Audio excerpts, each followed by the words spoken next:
8-10 দিন রোদে রাখার পর এখন গাছটি রিপোর্টিংয়ের জন্য রেডি। তো প্রথমে আমরা মাটি তৈরি করে নেব। এখানে আমি নিয়েছি বালি, সঙ্গে ইটের গুঁড়ো, তোমরা এখানে নুড়ি পাথর দিতে পারো, সেটাও চলে।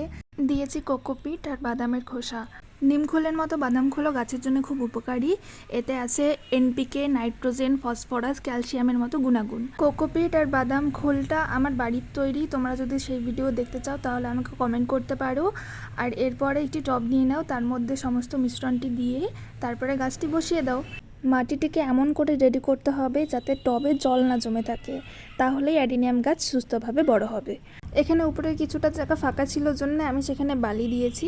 এরপরে জল দিয়ে দাও। অ্যাডিনিয়ামকে ডেজার্ট রোজও বলে। গাছটি জল খুব কম পছন্দ করে, তাই গাছটিকে যত পারো রোদে রাখো আর বৃষ্টির থেকে একটু দূরে রাখো, ব্যাস এইটুকুই করতে হবে।